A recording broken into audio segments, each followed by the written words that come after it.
Assalamualaikum warahmatullahi wabarakatuh. Alhamdulillahirabbil alamin. Wassalatu wassalamu ala asyrafil anbiya'i wal mursalin wa ala alihi washabihi ajma'in. Rabbi shrah li sadri wa yassir li amri wahlul 'uqdatam min lisani yafqahu qawli, amma ba'du. Yang kami hormati pemirsa Tribuners, khususnya yang beragama Islam dimanapun kalian berada, kembali berjumpa dalam program Mutiara Islam Tribun Medan bersama dengan Forum Komunikasi Diniyah Takmiliyah. Adapun tema kita pada Jumat pagi yang berbahagia ini adalah mengenai anak adalah investasi yang bernilai 2 dimensi. Nah, ingin tahu apa saja nanti pembahasan yang akan disampaikan oleh narasumber kita pada pagi hari ini? Mari kita sambut. Telah hadir bersama kita Al-Ustadz Al-Mukarram Ibnu Affan Narahap SAG SPDI. Beliau adalah merupakan sebagai Ketua Dewan Pimpinan Cabang FKDT ataupun Forum Komunikasi Diniyah Takmiliyah Kota Medan. Assalamualaikum. Waalaikumsalam warahmatullahi. Apa kabar Ustaz? Alhamdulillah. Terima kasih atas waktu dan kehadirannya di studio Tribun Medan. Nah, nanti kita akan coba sharing lah ya Ustaz mengenai dengan tema kita pada Jumat hari ini. Baik, Tribuners, kita mungkin langsung saja menyapa narasumber kita dan nanti kita akan coba mendengar apa yang akan disampaikan oleh beliau terkait tema kita tersebut. Silakan Ustaz, tafadhol.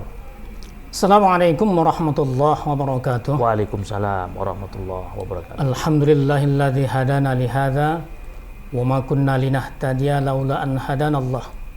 Asyhadu an la ilaha illallah wahdahu la syarika lah wa asyhadu anna Muhammadan 'abduhu wa rasuluh alladzi la nabiyya wa la rasula ba'dah.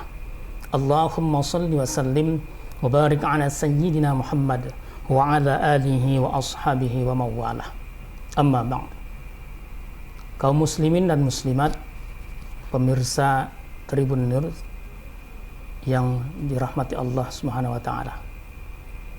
Puji syukur kita panjatkan kehadirat Allah Subhanahu wa taala atas limpahan nikmat dan karunia-Nya kepada kita semua, sehingga kita dapat menjalankan aktivitas kita keseharian dan juga menjalankan kegiatan-kegiatan lainnya. Kemudian salawat dan salam semoga senantiasa tercurahkan ke haribaan junjungan alam Nabi besar Muhammad sallallahu alaihi wasallam serta keluarga dan para sahabatnya sekalian. Tribun News yang dimuliakan Allah Subhanahu wa taala. Salah satu nikmat yang Allah karuniakan kepada kita manusia adalah nikmat yang berwujud atau bernama anak. Bahkan nikmat tersebut merupakan salah satu nikmat besar dari berbagai macam nikmat besar lainnya. Oleh karenanya, terhadap nikmat tersebut kita wajib mensyukurinya. Bahkan kesyukuran itu hakikatnya adalah kembali kepada kita. Sebagaimana firman Allah di surat Luqman ayat 12 yang berbunyi, "Wa may yashkur fa innama yashkuru li nafsihi." Barang siapa yang bersyukur kepada Allah, maka sesungguhnya dia bersyukur kepada dirinya sendiri. Kemudian Allah juga memberikan tambahan nikmat kepada orang-orang yang bersyukur kepada nikmat yang diberikannya. Hal ini Allah tegaskan di surah Ibrahim ayat 7 yang berbunyi, "La in syakartum la azidannakum." Jika engkau bersyukur terhadap nikmat yang kuberikan, maka akan kutambah nikmat tersebut. Di samping sebagai nikmat, anak juga merupakan investasi bagi kedua orang tuanya. Investasi itu ada yang berdimensi duniawi, ada pula yang berdimensi ukhrawi saja. Adapun investasi yang berdimensi duniawi saja, misalnya kita menabung emas, atau seorang membeli tanah, atau juga menanam saham, yang diharapkan tentunya beberapa tahun kemudian nilai investasi itu akan meningkat dan itu akan dinikmatinya. Begitu juga ada investasi yang bernilai atau berdimensi ukhrawi saja. Misalnya seseorang yang berinfak atau bersedekah untuk madrasah atau untuk pembangunan masjid. Atau dia bersedekah berinfak setiap harinya ke tabung masjid. Tentu tidaklah mungkin dia akan menanyakan apa yang dimasukkannya atau disedekahkan, diinfakkannya di kotak masjid tadi. Setelah setahun dia tanya sama nazir masjid, ya, sedekahnya. Tentu tidak mungkin. Karena dia sadar hasil dari sedekah atau infak tersebut akan dinikmatinya nanti di yaumul akhir. Ini investasi yang bernilai ukhrawi saja. Pemirsa Tribunus yang rahmati Allah. Tapi anak adalah investasi yang berdimensi duniawi dan ukhrawi. Kenapa saya katakan demikian? Karena anak dikatakan bernilai atau berdimensi investasi yang berdimensi duniawi.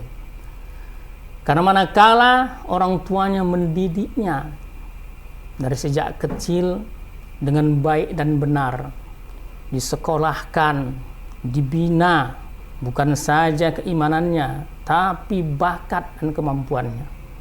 Sehingga setelah dewasa, apapun cita-citanya, apapun profesinya, tentu akan membanggakan kedua orang tuanya. Apakah dia menjadi seorang pengusaha, apakah dia menjadi seorang polisi, tentara, atau profesi apapun lainnya, tentu dia tahu membalas budi jasa kedua orang tuanya. Banyak kita lihat bagaimana ya anak-anak yang benar-benar dididik kedua orang tuanya, bukan saja dengan nilai-nilai agama, tapi juga dengan pengetahuan-pengetahuan umum. Sehingga setelah besar benar-benar dibahagiakan orang tuanya. Dia balas jasa orang tuanya, walaupun sebenarnya jasa orang tua tak terbalas. Ya, dia hajikan orang tuanya, dia ganti ya, apa yang setelah dikeluarkan orang tuanya. Saya teringat, ya, dahulu saya pernah punya seorang tetangga ya, yang anaknya lulus ya, ke Institut Teknologi Bandung. ITB, ya, ITB ya. Dia jual rumah untuk biaya itu. Untuk biaya setelah sukses, kedua orang tuanya dihajikannya, kemudian dibelikan rumah baru. Oh, bukan rumah yang itu juga dibeli, ya? Itu. Bukan rumah itu lagi dibeli ya. Nah, jadi nampak ya, iya, jelas ya. Nah, dia balas. Itulah saya katakan, makanya anak ya investasi yang bernilai dua dimensi, dunia dan akhirat. Nah, kemudian pemirsa Tribunus yang dirahmati Allah, anak juga dikatakan investasi yang berdimensi ukhrawi. Karena apa? Anak yang dididik dengan nilai keimanan, benar-benar dibina agamanya, sehingga tumbuh dan berkembang menjadi anak yang soleh. Anak yang soleh ini tentu ya, yang akan membahagiakan orang tuanya. Tidak hanya di dunia, di alam kubur, bahkan di akhirat nanti.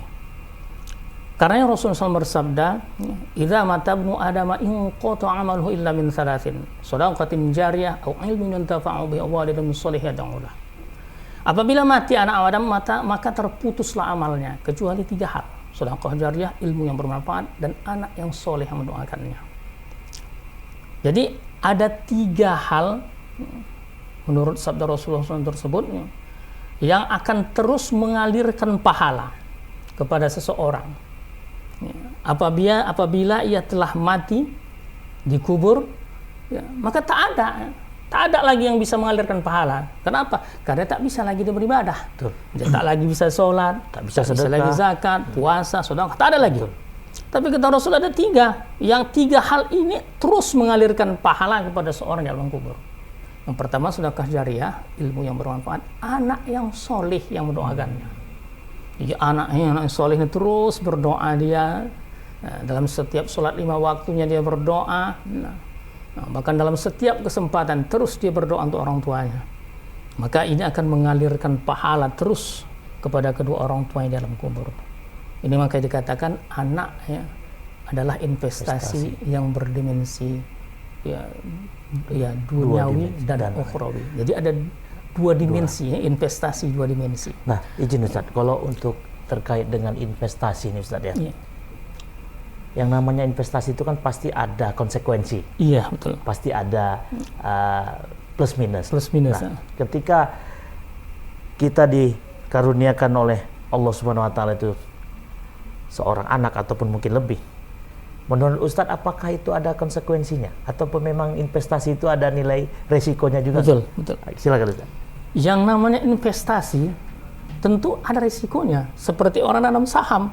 Yeah. Kalau baik dia cara pengelolaannya atau benar-benar baik prediksinya tentang bagaimana cara menanam saham tersebut, maka hasil yang dipetiknya juga menguntungkannya. Ya. Begitu pula orang berinvestasi emas, ya. Pada saat harga emas turun, dia beli emas. Pada saat harga emas naik, mungkin dia jual. Begitu juga tanah yang letaknya strategis. Ini kan investasi. Jadi investasi punya risiko. Ya, risiko baik dan buruk. Begitu juga dengan investasi anak. Yeah. Anak kalau buruk pengelolaannya, buruk pembinaannya, ini bukannya jadi investasi yang baik sama orang tuanya. Makanya Allah katakan dalam firman-Nya, "Innama amwalukum wa auludukum fitnah." Sesungguhnya hartamu dan anakmu itu adalah fitnah, ujian. Nah, jadi kalau bagus pengelolaannya baik, benar-benar didik orang tuanya dengan baik, keimanannya, maka inilah baik hasilnya. Tapi betul. Kalau orang tuanya membinanya tidak sesuai dengan nilai-nilai keislaman, tidak sesuai dengan konsep keislaman, maka anak tersebut tumbuh dan berkembang di luar dari konsep Islam. Maka benar sindiran Nabi. Apa kata Rasulullah? Kullu mauludun yuladu 'alal fitrah, fa abawahu yuhawwidanihi aw yunassiranihi aw yumajjisanihi. Betul. Setiap anak lahir dalam keadaan fitrah, maka kedua orang tuanya lah yang sebenarnya membawanya, mengarahkannya kepada perilaku Yahudi atau Nasrani atau Majusi. Nah, jadi kita lihat seperti itu kan, ada nanti anak dengan fitrah, tapi orang tua nggak ngerti dia itu pakaiannya model mana, model ketat, tapi anak orang tuanya belanja menawarkan sama anak, "Dek, baju ini cantik." Ditawarkannya bajunya baju yang ketat, baju ini. Anak nggak ngerti, sehingga anak terbiasa dengan baju-baju seperti itu. Ini udah salah membina investasi, mengelolanya itu. Nah, jadi muncul pertanyaan begini Ustadz. Jadi kalau misalnya investasi itu dengan resiko yang bisa menghasilkan yang baik dan yang buruk, artinya kan berarti ini ada pemantauan terkait investasi itu. Nah, terkadang kita sebagai orang tua nih Ustaz, dengan segala macam kesibukan, kegiatan dan aktivitas itu kadang di luar radar gitu, kadang di luar pantauan kita. Iya. Nah, yang menjadi ancaman kita itu adalah lingkungan. Betul. Nah, kalau menurut Ustaz lah terkait dengan investasi yang diberikan oleh Allah ini, apa yang seyogianya peranan orang tua itu lakukan biar hasil investasinya ini ke depannya yang seperti tetangga Ustaz tadi itu kan akan menjadi berkah lah ya, akan menjadi suatu manfaat lah bagi kedua ibu bapaknya. Nah, gimana peranannya itu Ustaz? Jadi yang mempengaruhi investasi ini agar ia berkembang dengan baik itu ada dua faktor. Yang pertama faktor yang bersifat internal, yang kedua faktor yang bersifat eksternal. Jadi faktor yang bersifat internal ini, khususnya ini kita bicara investasi anak nih ya. Faktor yang bersifat internal ini, yakni dipengaruhi oleh makanan dan keluarga. Internal itu ya? Ya, internal. Artinya, untuk tumbuh kembangnya anak dengan baik, maka makanan yang dikonsumsinya ini sangat berpengaruh dengan pertumbuhan, perkembangan jiwanya. Maka Allah sudah mengingatkan itu dalam firman-Nya, ya ayuhan nasu kulu mimma fil ardi halalan thayyibah. Allah ingatkan agar manusia itu, terlebih kita orang yang beriman itu, agar memberi makan kita dan keluarga kita, istri dan anak kita itu makanan halalan thayyibah, halal dan baik. Ya, ini mempengaruhi sekali. Jadi halal zatnya, halal cara mendapatkan atau sumber untuk mendapatkan makanan yang halal dan baik tadi. Dalam hal ini profesi pekerjaannya harus pekerjaan yang halal. Kemudian keluarga juga harus jadi teladan. Jadi kita mau anak kita sholat, maka orang tua harus sholat. Contohkan. Bahkan Allah sampai ingatkan wa'mur ahlaka bis-sholah. Perintahkanlah keluargamu untuk mendirikan sholat. Ini ayahnya nggak sholat, jadi kayak mana anak mau sholat? Nah, kita suruh anak kita tutup aurat, ya. Maka ibunya terlebih dahulu lah harus menutup aurat. Nah, jadi bagaimana anak menutup aurat? Dan ini harus dimulai dari sejak dini, sejak usia dini, ya. Melatih anak. Maka Rasulullah kan menyuruh kita itu agar menyuruh anak kita untuk sholat di usia 7 tahun. Setelah 10 tahun kalau nggak mau kita pukul pukulan kasih sayang. Padahal diwajibkannya syariat pada dia itu kan usia 15 tahun atau akil balik. Setelah dia dewasa ya. Tapi Rasulullah sudah memberikan ajaran. Artinya apa? Kita didik anak tadi, dilatih. Nah, ini dalam rangka untuk mendapatkan investasi yang baik tadi. Kemudian faktor yang bersifat eksternal, ini lingkungan. Nah, kita tahu bagaimana lingkungan sekarang luar biasa ya. Tidak seperti dulu. Banyak betul ya hambatan, tantangan yang dihadapi anak kita sekarang. Pergaulan sekarang betul. Di mana-mana sekarang bukan saja ya, kalau yang kita katakan yang sungguh berat kita ya, makanan atau yang dikonsumsi anak sekarang obat-obat terlarang, narkoba, sabu-sabu ini yang luar biasa sekali.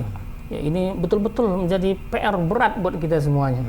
Bukan hanya aparat keamanan, para pendidik juga. Ya. Juga sangat berat. Maka lingkungan ini, anak ini ya sebaiknya bagaimana diminimalisir kegiatan dia ya yang mengarah kepada hal yang negatif atau berteman kepada perhatikan juga teman-teman yang kurang baik. Maka sebaiknya anak setelah sekolah dia setelah sekolah pagi ya sangat baik, bahkan sebaiknya ya, setelah siangnya dia isi dengan kesibukan yang lain, kalau bisa dengan tambahan keimanan dalam hal ini masuk ke madrasah mengaji. Jadi kalau di paginya SD ya, masukkan di sorenya atau siangnya itu madrasah. Ya. Jadi kalau yang masuknya pagi dini ya Ustaz, pagi dini kan yang sekolahnya sore bisa masuk dini pagi. Gitu. Nah, jadi kan ada dini itu kan ada pagi sore. Iya, artinya memang kan terlalu banyak sih ilmu yang diserap itu kan, memang kasihan juga sih anak-anak pagi siang sore belajar. Iya, benar. Tapi saya rasa anak sekarang ya saya beritahu kalau di sore itu nggak begitu lama durasinya, 2,5 jam ngaji sore ya. Jadi ada anak yang dia itu les bahasa Inggris lagi, ada yang les komputer, les mata pelajaran. Lebih banyak lagi tuh kadang. Jadi kalau di ngaji sore itu 2,5 jam tuh ya dididik bacaan Al-Qur'annya, praktik sholatnya dan sebagainya, ilmu agamanya. Ini salah satu cara. Jadi meminimalisir. Kalau pergaulan dia di les, saya rasa di luar sekolah lah. Di luar agama les kan dia bisa ambil waktu malam. Kan atau bagaimana lah ya orang tuanya mengapakannya kan. Tapi zaman sekarang anak-anak udah nggak bergaul, Ustaz. Betul. Malah dia bergaulnya itu juga tantangan Android dan tantangan eksternal betul. Ya. Jadi sekarang ini juga luar dalam ini tantangan. Menjadi sama orang tua kan. Kadang-kadang orang tua untuk menunjukkan kasih sayangnya sama anak. Betul. Apa yang diinginkan anak dituruti. Dikabulkan, betul. Karena sayang tadi Ustaz. Sayang tadi. Jadi, teman di kelas sudah punya handphone semua, punya Android. Sehingga dibelikan, padahal belum urgens, belum urgensi, belum penting kali dia, belum dibutuhkan kali itu kalau usia sekolah dasar. Tapi mungkin itu tadi karena wujud kasih sayang atau juga karena gengsi orang tua. Sama orang tua lain juga. Anak tetangga beli handphone, anaknya beli handphone. Aku pun mampu, aku pun bisa dibelikan. Iya, terkadang memang yang investasinya juga yang salah juga ya. Iya, itulah bentuk investasi yang salah tadi.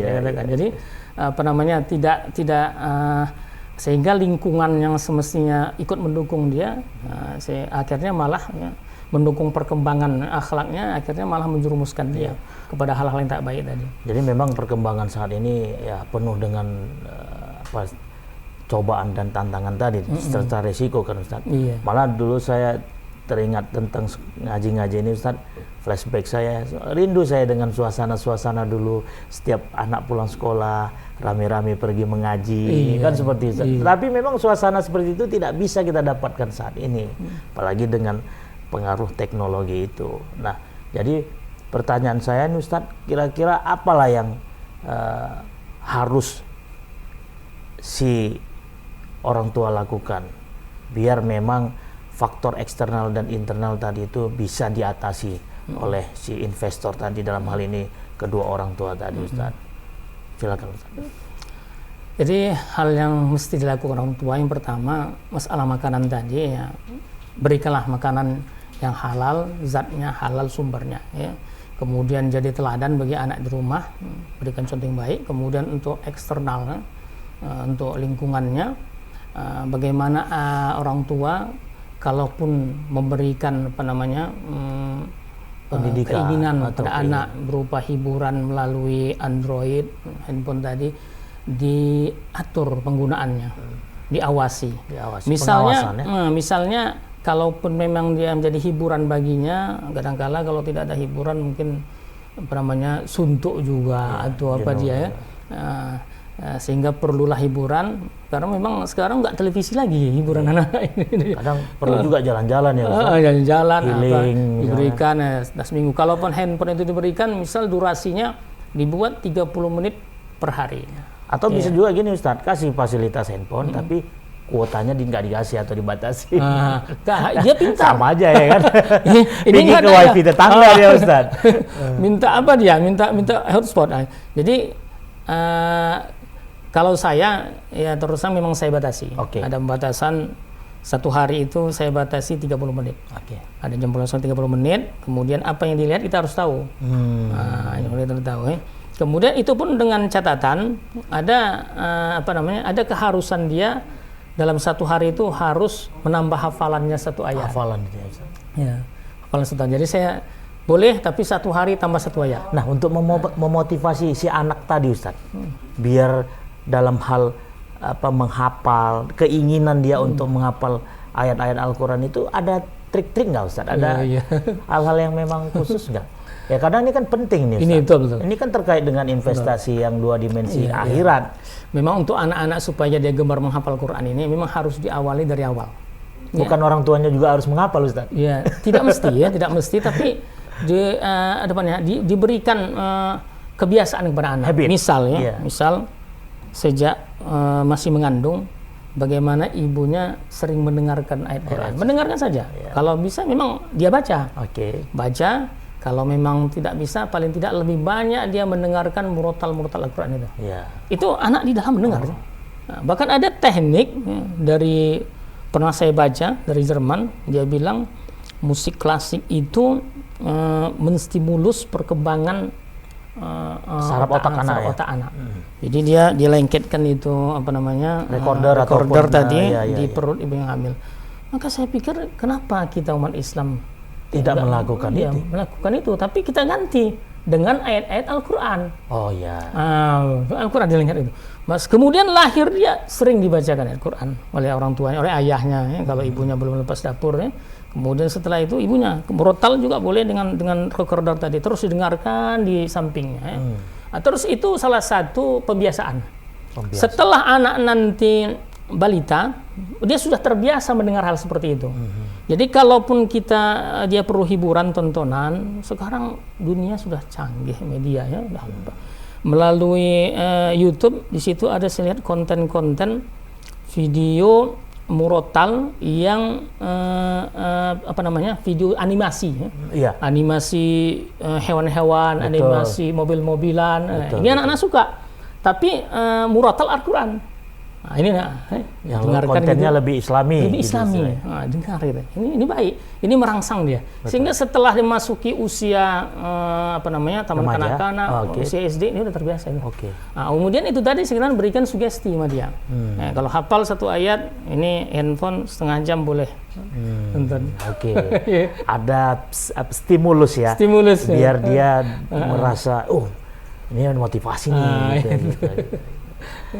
Artinya memang dalam hal investasi ini ya, khususnya investasi terhadap anak ini memang banyak juga faktor ya, Ustaz. Banyak faktor. Baik itu dari internal maupun eksternal. Bahkan orang tua sendiri ya harus mencontohkan yang baik ini kepada investasi tadi. Nah, ini berhubung waktu juga nih, Ustaz ya. Kira-kira apa yang bisa disimpulkan lah dari dialog kita ini, Ustaz? Jadi biar nanti Tribuners ya paling tidak menjadi wawasan keilmuan juga ya yang bisa mereka terapkan ya Ustaz. Untuk disimpulkan, silakan Ustaz.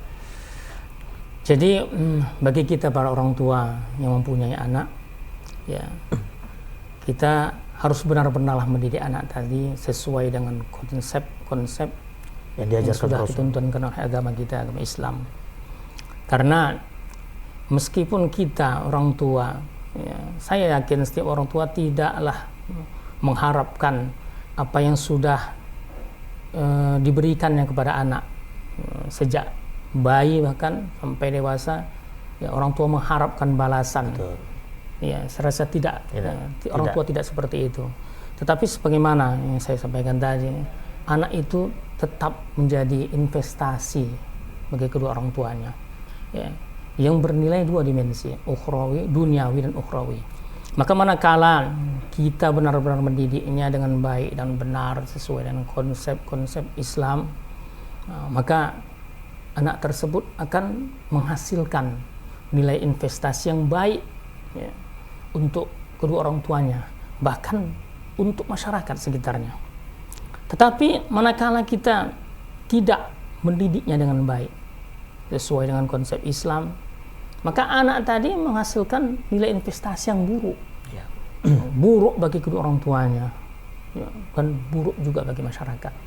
Maka oleh karena itu didik dengan baik, ya, sesuai dengan konsep Islam, maka faktor internal eksternal yang saya paparkan tadi dipengaruhi oleh makanan, kemudian teladan bagi orang tua di rumah, juga lingkungan sekitarnya. Ini sangat mempengaruhi perkembangan investasi, perkembangan anak tadi. Dan pada akhirnya kita sebagai orang tua tentu akan bahagia manakala anak-anak kita benar-benar menjadi anak-anak yang soleh, bermanfaat tidak hanya bagi kita kedua orang tua, tapi juga bagi masyarakat sekitarnya. Amin. Dan sedemikian. Terima kasih Ustadz Ibnu Affan Arhab, ya, SHG SPDI.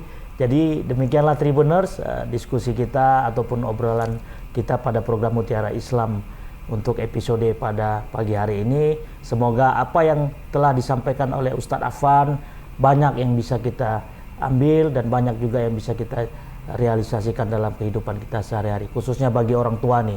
Inilah bagaimana kita ingin menghasilkan sebuah investasi yang baik, maka berikanlah contoh yang baik juga. Terus ikuti program Tribun Medan, silakan follow, like, and share seluruh kegiatan akun sosial Tribun Medan, baik YouTube, Facebook, Instagram, bahkan juga TikTok. Terima kasih kepada Ustadz Affan dan terima kasih kepada seluruh Tribuners yang sudah menyaksikan program ini, dan juga kepada seluruh pendukung acara. Kita berjumpa kembali pada program dan waktu yang sama, dan terima kasih atas segala perhatian. Mohon maaf segala atas kekurangan. Usikum wa nafsi bitaqwallah. Wassalamualaikum warahmatullahi wabarakatuh. Waalaikumsalam. Syukran.